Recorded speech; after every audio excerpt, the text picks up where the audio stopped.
So that's good. But hey, let's get rocking and rolling here because we are coming right up on straight top of the hour. Now, when we talk about cold calling, when we talk about cold prospects, what do we mean? Let me define kind of the world with which I'm going to be speaking from today. Here's what it comes down to. You've got this prospect that you've maybe had one engagement with, but they just won't come back to you. I know we've all faced this problem. You know you have it. Now, here's what I want you to do. And I'm going to challenge you, first of all, to make sure that you're focusing in on your prospects and not suspects. Because one of the things that we do is we can spend a lot of time chasing people who really should not be there. Now, what do I mean by should not be there? Because they've merely have filled out a form or something like that, okay? I want to get a little further along. I'm going to give you ideas and strategies on both parts. But the whole focus here is I don't want you to think for a moment that I'm only talking about one type. Okay, hey, let's jump into it. First piece here. When we prospect with integrity, we will get customers who have integrity. Now, here's something that I rail on a lot in terms of trying to get cold engagement.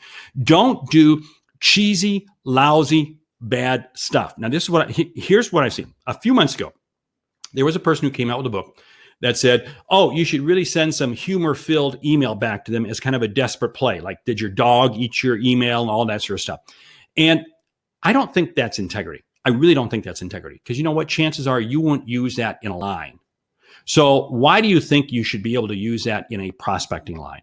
No, I do not advocate any strategy that is not very keenly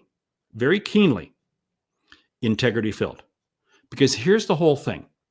What I'm going to wind up doing is I'm going to wind up upsetting people. And they're never going to engage with me. And more importantly, people who do engage with me when I do cheesy, here's the whole thing. Somebody says, well, should you just send out notes that continuously say RE, this is a follow when it's blatantly it's the first one. No, you don't do that. You do not do that. No. I want integrity because you'll get customers who have integrity. Here's the whole piece where I'm trying to get to. With each person I meet, whether it be on the phone, whether it be email, whether it be text, whatever, my goal is to merely be able to earn the right, the privilege, honor, and respect to be able to talk with that person again. Now, think about that for just a moment. It's all you're trying to do is earn the right, the privilege, honor, and respect to be able to meet with that person again. That's one of the challenges that people have when they prospect is they want to try to go from A to Z without going through A, B, C, D, E, F, G. Now, what do I mean by this? Depending on your sales process, depending on your sales cycle, you may have 9 or 10 steps that you have to go through. You may only have 1 or 2 steps. Okay, if you only have 1 or 2 steps, then yeah, y'all want to get to the close on that first or second call. I get that. But the majority of people on this call probably have a longer sales process. What turns people off, if you're in a longer sales process and you're dealing with somebody who doesn't normally buy, is if in that first email, you come out and you try to get them to buy. You see, what happens is, whoa, they push back. No. You see, my whole objective with my first email or my first phone call, whatever it might be, is to purely be able to give them a piece of information that allows them to say, I want to continue engaging with you. Now, think about this for just a moment. I love this. Because what am I doing?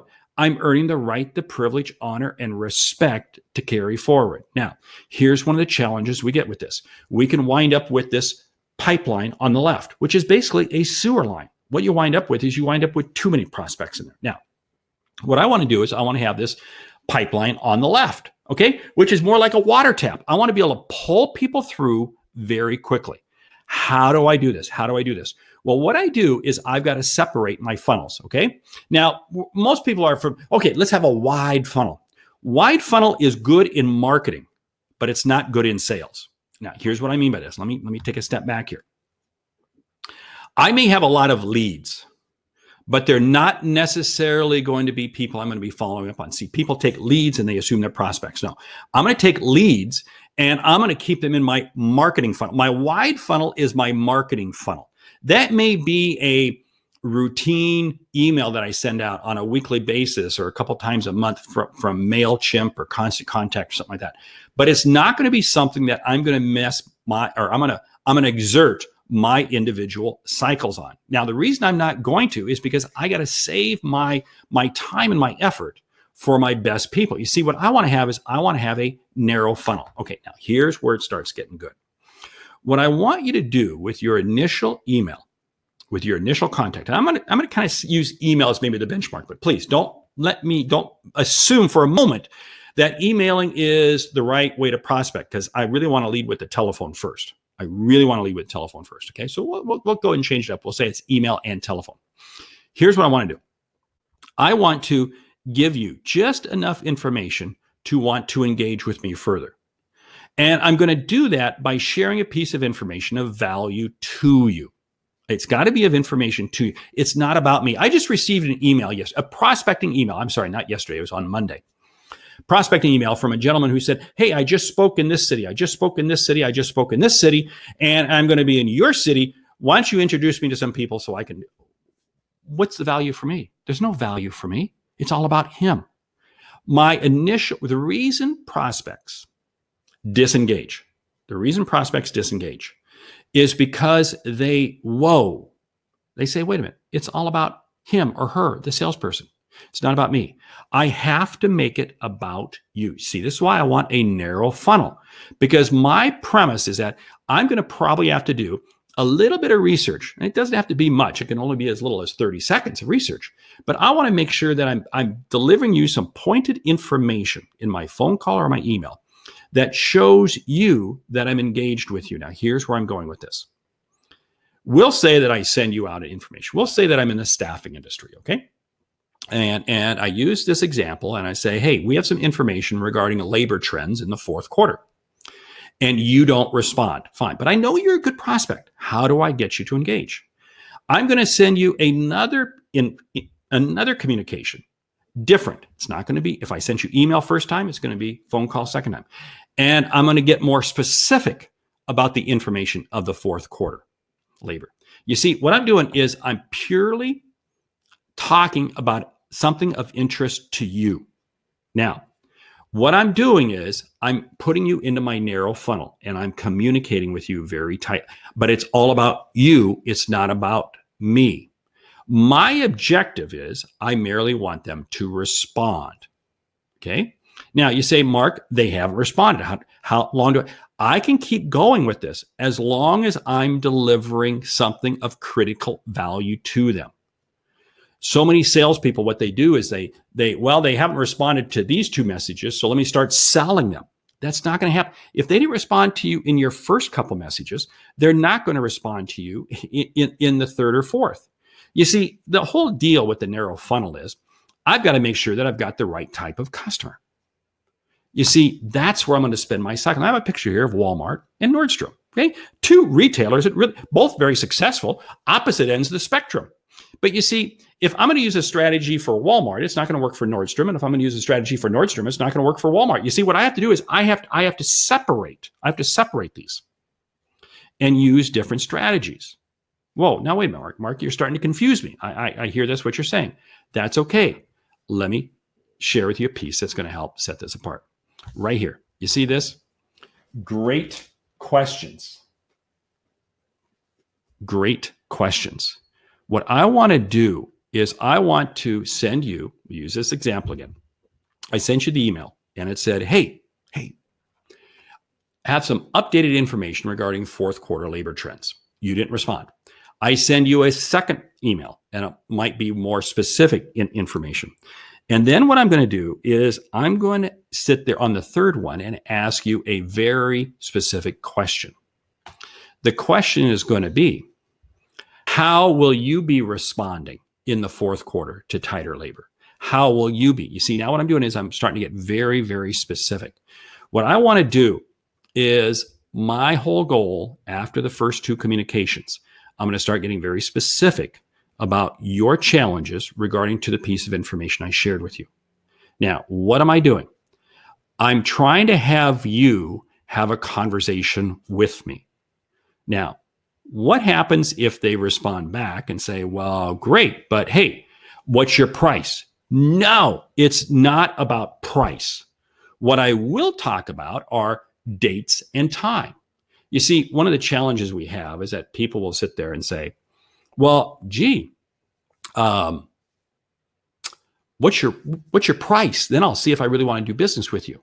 That's the worst type of response I can get. People will sit there and say, well, isn't that a buying signal? No, it's not a buying signal unless they have shared with you a critical piece of information that you know you can help them with. Because otherwise what they're doing, they're just trying to get a reason to blow you off.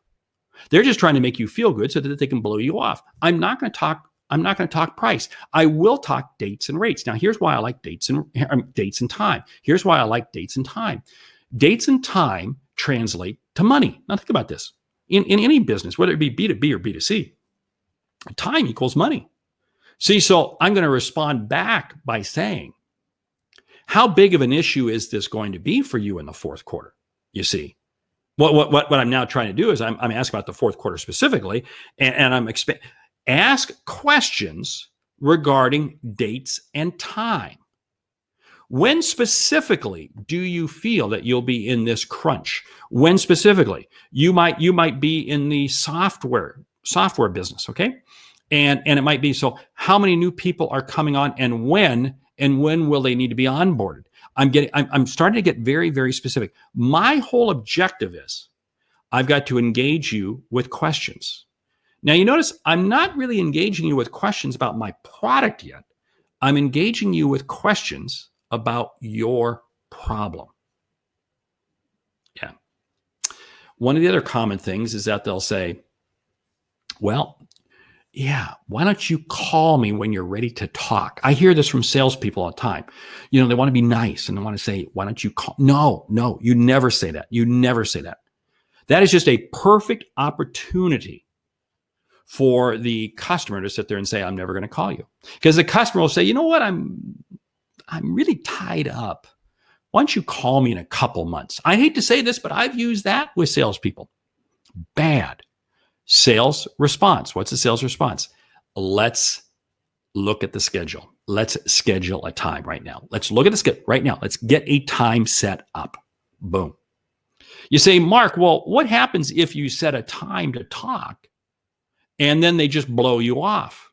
Well, here's the strategy around this. What you do is we'll say that you've set up a time for them to talk. Okay. So you sent them 2 or 3 communications. They pop back a little bit. And you had a conversation, but they said, call me in 60 days. So they said, no, let's schedule a time. And then what happens is they see it on their calendar and they go, wow, I think I'm going to cancel this.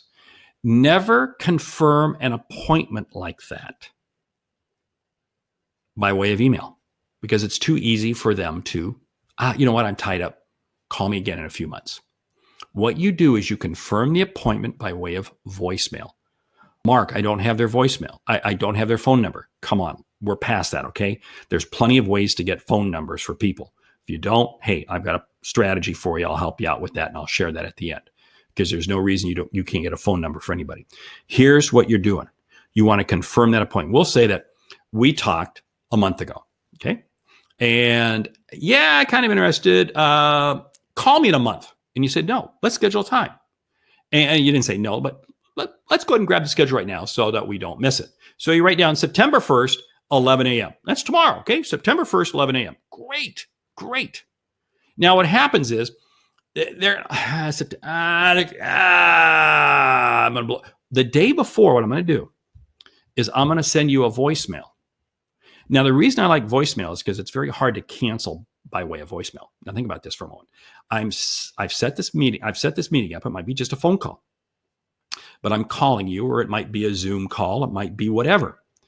What I do is I'm going to call, and I'm going to leave you a voicemail. I'm going to say, hey, looking forward to our call at 11 o'clock. And I've got even more specific information that is really going to be of interest. You see, what I'm doing is I'm adding additional stuff onto it. And here's what's happening. Now they say, oh, FOMO sets in. FOMO. You know what FOMO is? Fear of missing out. What you've now created is FOMO. You see, what I want to do in my prospecting process in my funnel is create FOMO with the customer, fear of missing out, that they have to stay engaged with you. They need to stay engaged with you because when they stay engaged with you, things happen. What am I doing here? I'm using a little strategy called micro commitments. What I want to do is I want to put a FOMO into every communication. So it says that, wow, they want to reach back out to me. They want to reach back out to me. Yeah, I do want them to reach back out to me. And then what I'm going to do is I'm going to ask them for a commitment. The commitment might be, hey, we're going to talk tomorrow, September 1st at 11 o'clock. The commitment might be, I'm going to send you this PDF, this one page. Take a look at it and send me back a comment. It might be, hey, send me over your numbers for this. I want to end in every conversation I have with a prospect with a micro commitment to keep them engaged. Now, here's what I'm doing. I'm able to keep this volley going back and forth. You see, if it only is one-sided, you don't have a prospect. You have a suspect. Because all they're doing is sitting there receiving, and you're getting, oh, wow, they got this email. They didn't get anything because they didn't respond back to you. I continuously want people responding back to me. It's called micro commitments. Now, how do I get micro commitments? Micro commitments come by really digging down and getting proprietary information. Now, what do I mean by proprietary information? This is at the point in the funnel where I'm now beginning to accelerate. What do I mean by proprietary information? Proprietary information is that piece of information that maybe you've shared with me that's really not known publicly. Well, how do you get them to do that? It's because of the question you asked, the question I asked. When do you think this labor issue will become critical for you in the fourth quarter? See, now I'm asking for a date. See, what I'm doing is I'm asking them to share with me proprietary information. Here's two things that happen. When I get proprietary information, I am now able to engage you more because I'm learning something. But when you share with me proprietary information, you're now signaling to me that you're more confident. You see, in your own mind, you're saying, I'm more confident working with this person. Now, I haven't touched on something else here at all, and that is what medium should I be using? Because I've been saying follow up. No, I always want to use at least two different communication methods. Now, what do I mean by this? Okay. I've sent you an email and you chose not to respond. So then I sent you I left you a voicemail. Fine. Can I leave a text message? Yes, I can leave a text message. Now here's the whole thing. It's not universal across all industries and across all areas of the country and across all countries around the world. So but it's rapidly accelerating. I'm seeing more and more very effective text messaging. But here's one of the best ways to keep somebody engaged. Okay. Now, this is a typical B2B setting. Okay. You sent a couple emails to this person. In fact, I use this technique a lot and it works great in my own business. Okay. I may have had a phone call with you. I may have had an email exchange with you. And yeah, it feels like there's something there. And I attempted to get a follow-up date set up. Nope, there was no follow-up date. So what I do is I email the person, and this is critical. It goes by way of email. I email the person Saturday afternoon or Sunday afternoon. I prefer Saturday. I email them a link to an industry article. Let me give you a very specific example. Gentleman called me a few weeks ago, and they're in the healthcare industry and wanted me to come do some work for their company. We had a couple of conversations, but it just didn't go anywhere. Well, 2 Saturdays ago, what I did was I found an article out on the internet regarding the healthcare industry, very specific to their segment of healthcare. I sent him that link and I said, hey, just saw this article, thought it'd be of interest to you. Let's make sure we talk. So it's very casual, kind of a weekend email, nothing specific. You know what's interesting? He responded, I sent that on Saturday. He responded back on Sunday. Hey, thanks for sending that over. Yes, let's talk. I'll call you Monday. And you know what? He called me Monday. What did I do? I was able to share with him, it wasn't proprietary information, but very industry specific information. I sent him over something that was kind of creating a micro commitment because I was saying, hey, look at this article. Clearly he did because he responded back the next day saying, let's talk. And he did. And yeah, got the engagement. Now, would that have happened otherwise? I don't know. But here's what I like. You may be in the running with 3 or 4 competitors. See, when you may be in a running with 3 or 4 of your competitors for a deal. Well, how do you separate yourself? How do you segment yourself? You use this little weekend approach. Now, is everybody going to respond to it? No. But it's amazing how it works. I had a lady in my coaching program. She said that she was having this problem. And what she did was she used this link, and she'd been trying to reach a fairly senior level person. And other than a couple of phone calls, conversations with the gatekeeper, wasn't going anywhere. So she sent this senior level person an email on a Saturday afternoon with a link to something. He responded back. He responded back with a few hours. And the response back was, we need to talk. I'm connecting you with the people you should talk to. Boom. He sent it down to 2 other people in his organization for her to talk to. Boom. Success. The weekend email is an excellent way. Now, here's the whole thing though. Do not go sending that type of link to somebody unless you've had a level of correspondence with them by way of email. Because otherwise what happens many times is the spam folder just simply picks it up or something like this. And you don't want your whole email to get kind of held hostage over there. Now, back to this whole proprietary.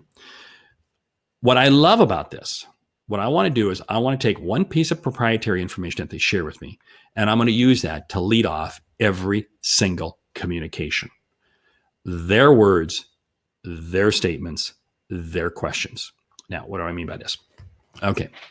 You've had one conversation with this person. Again, this is an approach I use a lot with companies I work with or that I'm proposing to work with. We're in a little bit of a dialogue and it's just not going anywhere. What I'll do is I may have a phone call with somebody and they share with me something. And then I've tried calling it back and I can't get a hold of them. What I'll do is I'll send them an email, and the first subject line will actually have their words or their statement that they shared with me. You mentioned boom, boom, boom. And that again is in that first sentence. You see, now it's like, whoa, wait a minute. He just sent me back a note with the exact same, whoa. You see, what I've done is I have now totally separated myself from the competition because my competition isn't doing that. You see, I want to be asking, I want to be repeating. What I do, and this great technique, is once I've had a conversation, once I've had a discussion, I'm going to lead off every follow-up piece using their words, their statements, their questions. Now, how might that work? Okay. You might have had a phone call and it went well. You got a little piece of information. You called them back a few days later because you wanted to try to keep this thing going. You weren't able to get that next step. So that's fine. So you call them back a couple of days later and you get their voicemail. And you go, Ross, you mentioned when we talked, boom, boom, boom. I've got some ideas on that. Call me. Now, what have you said? What have you said in that message? You've said that you value what they shared with you. The same strategy works in an email. Now you say, Mark, I can't even get that far with somebody. How do I get them going? What I do is I'm going to be their words, their statements, their questions, minimally on their industry. Go back to some of the techniques I shared with you early on. What is the whole objective here? What am I trying to do with this? Well, what I'm trying to do with this is I'm really trying to get you, the prospect, to paint a Mona Lisa. Now, think about Mona Lisa. Now, if you've been to the Louvre, you've seen this picture, and some people will stand there. And this is a picture I happened to take a couple years ago when I saw the Mona Lisa, and there was a lady next to me that I have a feeling she had been there for 2 or 3 hours before I got there. And I have a feeling she was probably there for 2 or 3 hours after I was there, just staring at the Mona Lisa. But she was in her mind painting this unbelievable picture of the Mona Lisa. But it was her picture. Her picture. You see, the cold prospect will only re-engage with you when you allow them to paint their picture. You see, my objective as a salesperson is really to give you the canvas and the palette of colors. When I give you the canvas and the palette of colors, what's happening? You see, you are now more engaged with me. The reason a lot of cold prospects remain cold prospects is because we've never given them a reason to engage with us. Now, I recently wrote a blog article where I talked about the different ways with why people turn us off, and I'm not going to go rehash that. You can jump out to my website and read that blog post. So there are going to be times when the prospect really doesn't want to re-engage with you for one reason or another, but I don't know until I'm able to ask the question. And this is why one of the questions that I don't hesitate asking very early on, what is your plan for making a decision? The biggest struggle that we have in sales today in most industries is not the fact that the customer chooses to buy from somebody else. It's that they choose to make no decision. Now, what does that tell you? What does that tell you? That tells you that you have not painted enough value. That means you have not created enough of a Mona Lisa. This is why I so strongly advocate this dropping in of information regarding their industry, playing back to them the exact comments they share with you. I keep pulling that stuff in. Why? Because I've got to get them to see value. That lady standing next to me at the Louvre, what was she doing? She, in her mind, she saw the Mona Lisa, but in her mind, she was visually creating and processing a whole sundry of other thoughts, beliefs, ideas, whatever. I don't know. But what was she seeing? She was seeing incredible value in the Mona Lisa. See, this is what I have to do with prospects if I don't create value. Now, what happens, you say, Mark? What happens if they just don't choose to engage with me? How many cycles do I go? Well, your greatest asset is your time. Okay. That's your greatest asset. It's not what you sell. It's not the price. It's your greatest asset is your time. So you do have to know when to cut and run. Yeah, he said cut and run, because what I'm going to do is I'm going to move you out of my narrow funnel and I'm going to put you into my wide funnel. I'm not taking you off the table completely, but remember, the wide funnel was marketing. The narrow funnel is sales. So what I'm going to do is I'm going to put through 6, 7, or 8 cycles. And it's going to vary. Some industries, and again, it's going to vary by industry. And I've got a chapter in my book where I really kind of dissect this. But the shorter the transaction, or the long transaction, so forth, it's going to depend on the number of cycles. But what do I mean by cycles? Touches is my cadence. And if you haven't re-engaged with me, then I move you out of my sales funnel back to my marketing funnel. You'll still get messages from me. And here's one of the most beautiful things that happens now. When you're communicating with your person, okay, we rely on email a lot. I'll talk about LinkedIn here in just a second, okay? We rely on email a lot, but it's coming from our email server. But if we move into the marketing funnel, it's now going to probably come from MailChimp or Constant Contact or something like that. See, it comes from a different server.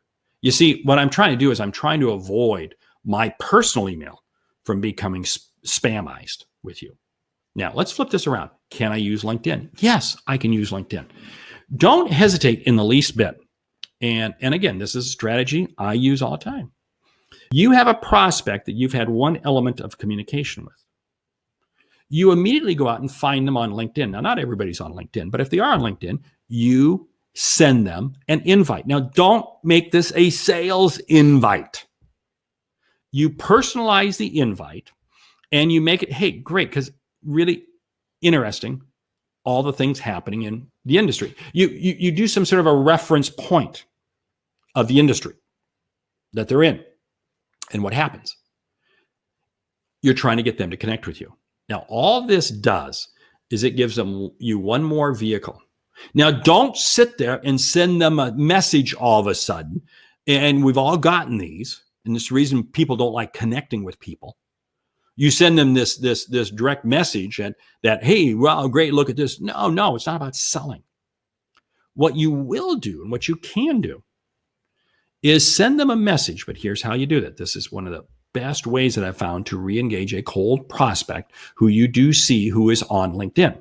Okay. So you've got an invite. You're now connected with them. You may not even be connected with them. You can even do this by way of InMail. But what you do is you see an industry article that you like that's relevant to this person's industry.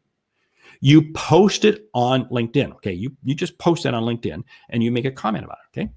Then what you do is you take that link and you send it to them by way of a message. Hey, Ross, I just posted this, or I posted this a couple days ago. And I like to wait a little bit because then I can say, I posted this a couple days ago. I'm not sure if you saw this, but I thought it might be of interest to you. And boom, the link to the article. And you can do this by way of InMail. Now, what is this doing? Notice I'm not selling. All I'm doing is I'm creating a connection and I'm furthering the communication. Because what I'm doing is I got to get you to re-engage with, because you haven't chosen to re-engage with me because you don't feel that I'm bringing value to you, or no, he's trying to sell me and I don't want to buy from him. See, so I use LinkedIn. Can I use that same approach by way of Twitter? Yes, you can. You can even use it by way of Facebook. I just prefer LinkedIn. That's my preferred tool. Now, what is this all about? It's all about helping you use your time wisely. Now, one more tool, one more technique on re-engaging. What I want you to do with your prospects is I want you to segment them by industry or some sort of news type. Now, you may only sell to one industry. Okay, so that's fine. But maybe you sell in multiple geographical areas. It's the news type is that industry in that geographical area. Where am I going with this? What I'm trying to do is I'm trying to share with you a technique to be able to use your time more efficiently. Here's what you're doing. You may have 10 or 15 prospects here, 5 prospects here, 5 prospects there. And what you're doing is you're sitting there saying, okay, wait a minute. Here's an industry article, or here's a geographical article, regarding the Northeast or California, something like that. I can link that and send that to these 8 people very quickly. Boom, boom, boom, boom. You see what I've done? What I'm doing is I'm sending you information, and I can do it rapidly. See, what I'm doing is I'm using my time more efficiently. And I can do this, and I can do this very easily. Now, one of the things that I absolutely love, and this is kind of crazy, and people say this doesn't make sense. This is a perfect Friday afternoon activity. Now, here's why. Well, nobody's answering the phone. Nobody's doing it. Yeah, but you know what? I can send these messages out in 10 minutes. And it's amazing how people look at it. Wow, look at that. It's 4:30 on Friday afternoon, and she sent me this email. Or maybe they don't get it till Saturday or Sunday when they look at their email. You see what I'm doing? I'm kind of playing this weekend game. But what I'm doing is I'm cycling through. Now, do not send links to people unless they have communicated with you already by way of email, because spam filters pick it up and boom, you get moved. But once if they've communicated with you once. Now, can I do that by way of text? I'm not a fan of doing that by text unless I knew I was prospecting with a very text happy type of individual. You see, this comes to another piece in terms of how do you use your time wisely. How you use your time wisely is you're sitting there saying, I want to be able to I just forgot my thought. I'm sorry. That's funny. What I want to do is I'm not going to text you unless you're really text happy. I'm sorry. I got to back up here for a second. Unless you're very text happy, then I'll send it. But I'm not going to know that because one of the challenge, unless I've communicated with you. That's why one of the questions that I love asking prospects early on, how do you like to be communicated with? How do you like to be communicated to? Sit there and say, Mark, how can you ask that question? Yeah, but think about this. This is a very good way for you to begin to qualify as to whether or not they begin to see value in you. Because if they say, well, don't, or if they say, oh, you know what now? You see, how they respond to you is going to help share with you. Now, I could go on and on, but I've been talking here about 34 minutes. But I want to share with you something real quick. And I want you to grab this. One of the things that I do every month is I have a monthly coaching program, and I really encourage you to jump in and grab this. Here's the link. Okay. HTTPS. If I was able to do the chat, I would put it into the chat, but for some reason I am not able to. Let's see. Let me see if I can put it into chat. I'm not. But anyway, here's what I want you to do. I want you to jump out of this program, because what I do every month I cover in depth a critical topic where I talk like this. Then we open it up to Q&A. Every month, then I also do an open Q&A. And every week, every Monday morning, you get kind of an in-depth video. It's about a 3 to 5 minute video every Monday morning on a critical thing. Now, what I like about this is it's all real time. It's all real time. Now, why do I say this? Is because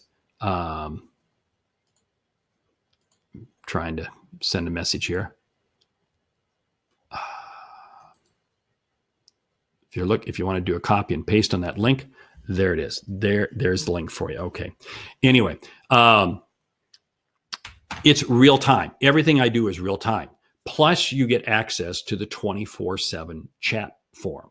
And the 24/7 chat forum is actually on Basecamp, which is a really cool tool. So what this allows is all the members in the coaching program are able to exchange ideas back and forth. And I respond to everything. I respond to every question. So it really gets you access to me.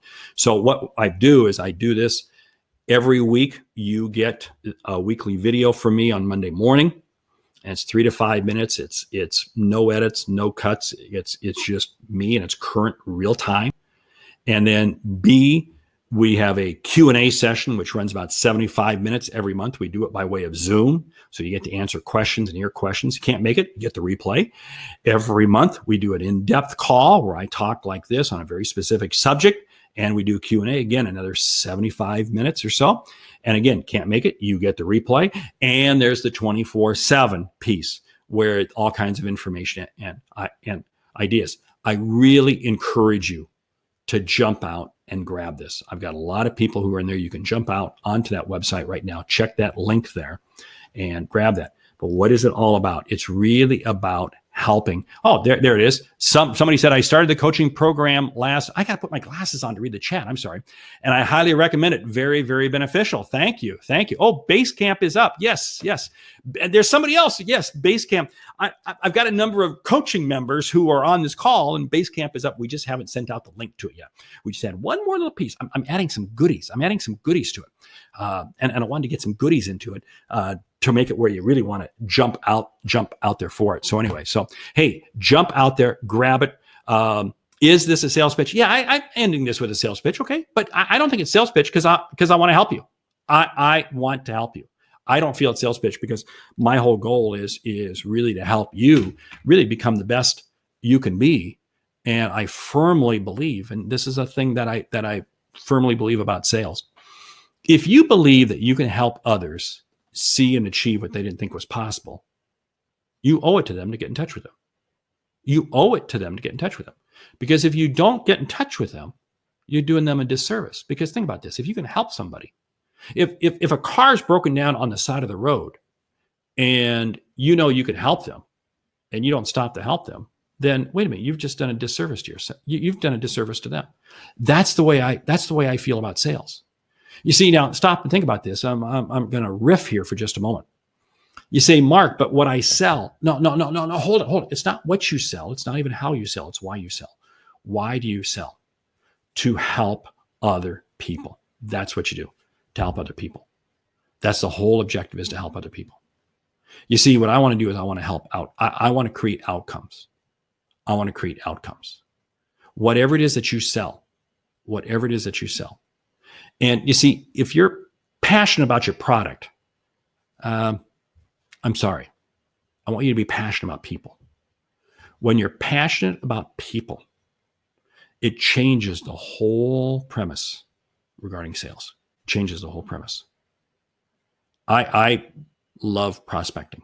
People say, well, is this no, this isn't a prospecting call, because we talk a lot of things in coaching on a host of different things, negotiating, price, everything else. But here's what I've found.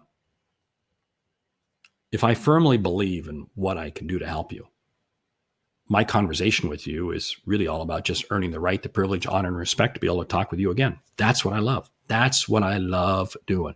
So anyway, hey, jump out to that. A lot of people are jumping out there, and I'm seeing some emails pop through already on my other computer. But anyway, this is just a quick sample here of kind of what we do in the coaching program, because right now we'd be opening up to Q&A. And we actually use Zoom. Somebody sent me an email, and there's this chat line over here. But anyway, please, I want you to take advantage of this program. And you can jump into it, and if you don't like it, then bail. That's fine. No problem. It doesn't offend me. I only want to deliver something if it's going to be of value to you.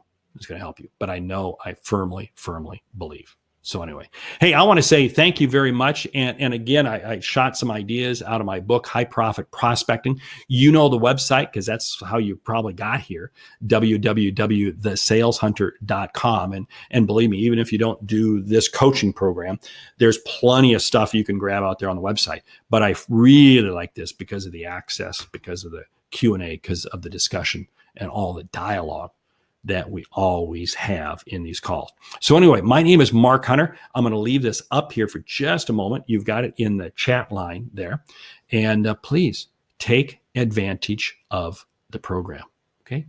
Hey, we're coming up in the US on Labor Day weekend. This is the last day of August. So what I want you to do right now is I want you to sit there and say, hey, what's the big success that I've had for this month? And how am I going to parlay that into even bigger success next month? Because when you do, you know what? You're moving in the right direction. We're just about ready to leap into what I call the second selling season, which runs from Labor Day until really about the middle part of November. What do I call it? The second selling season? Well, the first selling season is really the middle of January to about the first week of May. And that's when a lot of buying decisions are made. But we're in another buying decision right now also, because people got money to spend and they got budgets to set for next year. But you're not going to be able to participate in that unless you are very aggressive right now out there, one more day in August, and get out there early in September. Hey, thank you. I see some people signing up for the program. But anyway, that is the Mark Hunter group sales coaching program. And I do hope you take advantage of it. You got the webinars, you got the videos, you got the forum. It's cool stuff. Anyway, hey, ladies and gentlemen, thank you so much. Replay link for this will be coming out very shortly, but I want to say thank you so much. Great selling.